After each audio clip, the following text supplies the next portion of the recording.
3:15, caminant cap a l'entrada de Persèpolis. Impressionant la paret de pedra, i aquí al davant hi haurà les taquilles i l'entrada. Que guapo. Bueno, he comprat el tíquet. Quan havia arribat allà a la paret has d'ensenyar el tíquet i et diuen no, has de tornar allà al darrere a comprar-lo. Ostres, tu, però si allà diu que és el guardarropia. Podeu informar millor. Ja el tinc. 2 milions de rials, que al final són 2 euros. Impressionant, 2 euros per entrar a Persèpolis. I a més, tornaré a demanar dins, No vull acabar a la garjola, però li he demanat a aquest d'aquí fora, el del tiquet, que si podia fer volar el dron a dintre de l'Iran, a dintre de Persèpolis, amb les estàtues. O sigui que si conduís malament podria jugar contra les estàtues, contra les escultures. I m'ha dit que sí. Ho tornaré a demanar a dintre i veiem què tal. Però si me'l deixen fer volar, serà espectacular. Guai!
He fet volar el dron aquí a la tomba d'Artaxerxes III.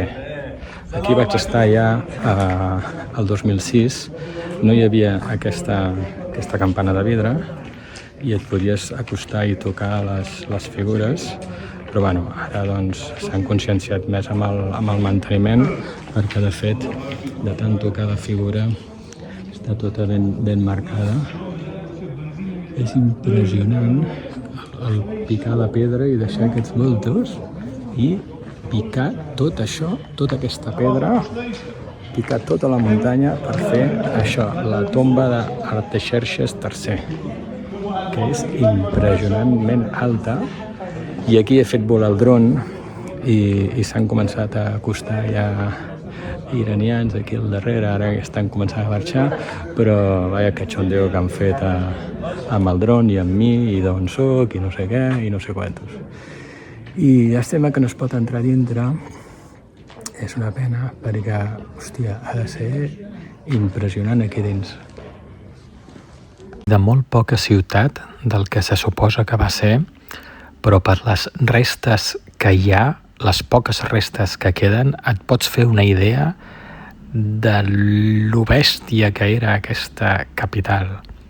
I vaig estar aquí el 2006 i hi ha, amb la gran quantitat de zones al món que hi ha per visitar, poques vegades repeteixo, i Persèpolis és un punt molt interessant que volia repetir.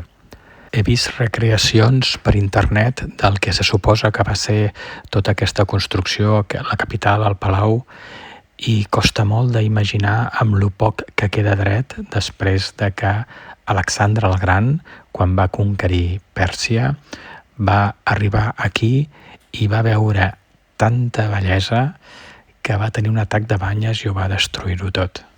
Ja a baix, i per accedir al Palau, el que era el Palau, hi ha unes escales on encara es conserven els gravats, segurament molt restaurats, per accedir al que era el Palau, on només queden les columnes, no queda palau, no queda teulada, però amb l'alçada de les columnes et pots fer una idea de les dimensions que tenia allò i a l'alçada on estava la teulada, per lo que segurament els visitants tenien una sensació d'inferioritat important.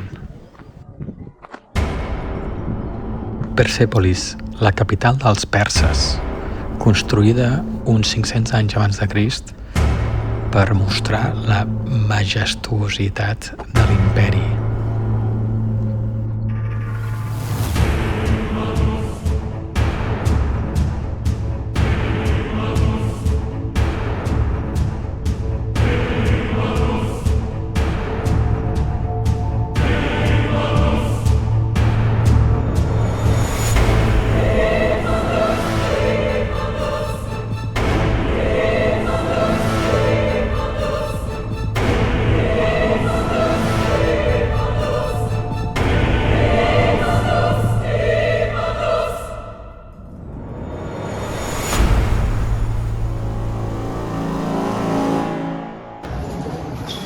Que guapo el Palau, encara conservant la porta de pedra altíssima, deuen ser durs, deuen ser potser 4 metres,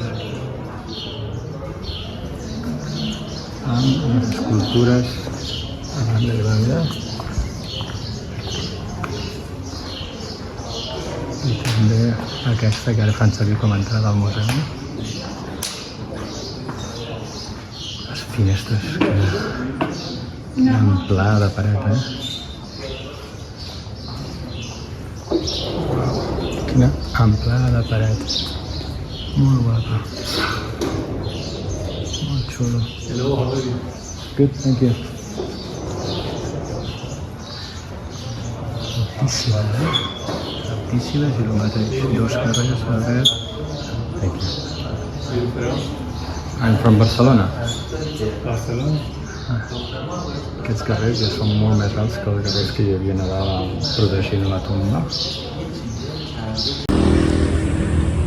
Bueno, són les 12 i he anat a Persèpolis, he tornat a l'hotel. Bueno, és un hotel de bungalows de l'estat. I aquí tement-me, perquè ja entro, que me'n vaig cap al sud, o sigui, ciutats grans cap ni una.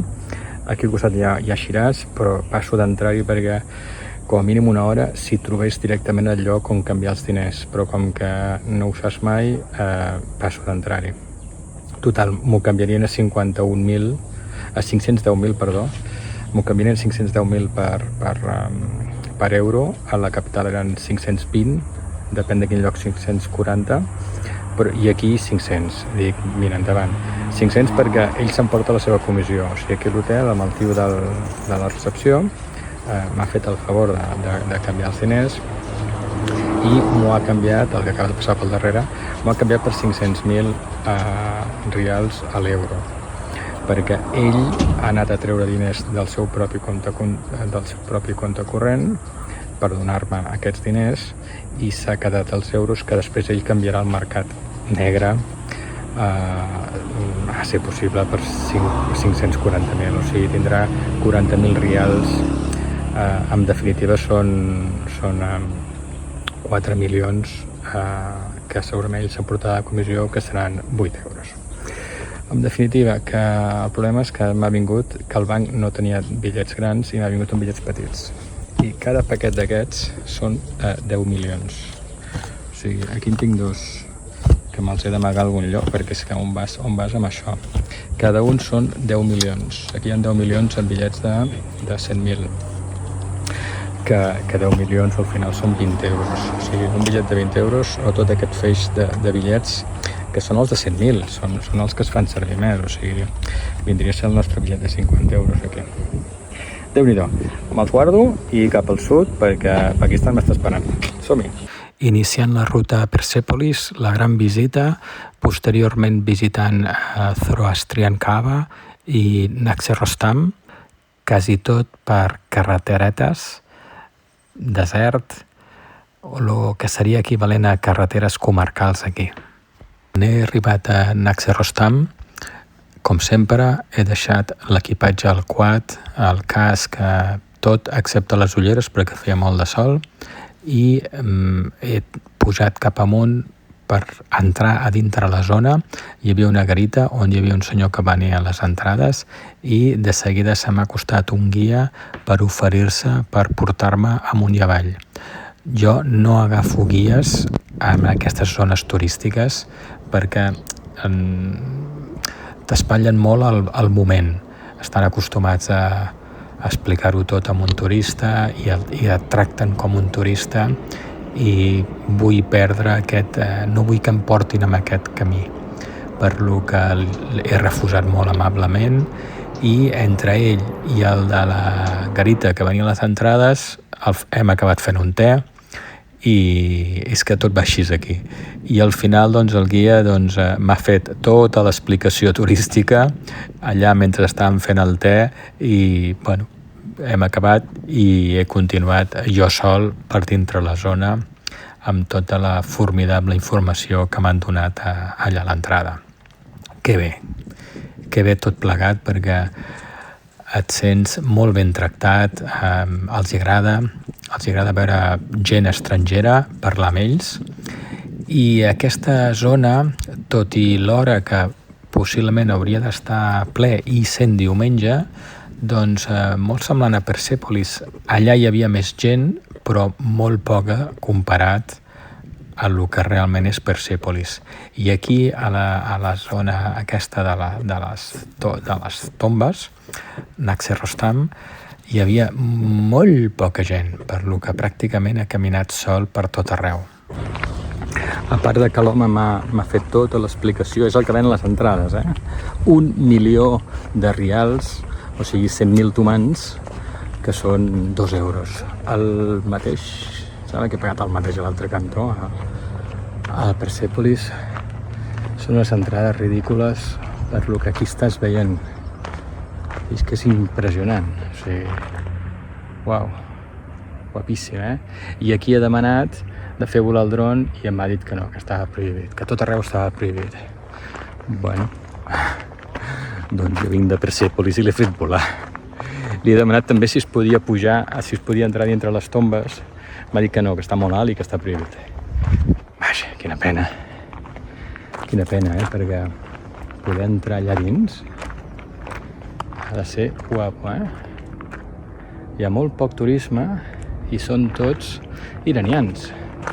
És un punt turístic molt important, això. És que és molt important. I no hi ha turistes fora de l'Iran que vinguin aquí. M'estranya molt, no? M'estranya realment molt. I dels iranians, això és tot el que hi ha. Res, un grupet petitet. Una família o 2 famílies. Bueno, aquí, que estic al final, de que està com a uns entre 8 i 10 quilòmetres de Persèpolis, amb línia recta possiblement menys. Aquí també va vindre l'Alexander i quan va arribar aquí va dir que com a Persèpolis va dir que no podia ser tanta bellesa fora del seu país, per lo que va venir i ho va destrossar tot el que va poder ho va destrossar, derruir, cremar, i per això Persèpolis està com està. I aquí també va destrossar tot el que va poder, perquè és que és impressionant el que devia pensar l'Alexander quan va venir aquí a cavall i va veure tot això. Bueno, vam veure Persèpolis, devia flipar tant que li va arribar un atac de banyes i ho va destrossar-ho tot. La muntanya en si és guapíssima, com aquesta, tot el camí, o sigui, tota aquesta zona central de l'Iran n'està plena de muntanyes d'aquest estil, guapíssima, i aquí hi ha les tombes. A l'esquerra de tot, el guia m'ho ha estat explicant tot, ha estat un quart d'hora explicant i no ha vingut ningú durant aquesta estona. Allà a l'esquerra hi ha la primera tomba, la més antiga, de 4.500 anys, i aquestes tres, més aquesta quarta que està restaurant, 2.500 anys la més antiga. O sigui, de la primera que està allà al darrere baix, ara ja l'aniré a veure, amb aquestes altres, van passar 2.000 anys. 2.000, que es diu molt ràpid, 2.000 anys, dinasties diferents, gent diferent, i després van tornar i van dir, doncs aquí farem les meves. I aquí hi ha el pare, el fill i el net enterrats aquí. El Xertés, l'Artaxerxes i el Darius i l'Aquari, ja no me'n recordo. Però és que hi ha aquesta planera, aquesta vall, tot aquest pla, i allà a l'altre cantó, aquell turó d'allà al davant, és on ahir vaig anar a veure la primera tomba. O sigui, allà a l'altre cantó, o sigui, una mira a les altres quatre, algun significat hi ha.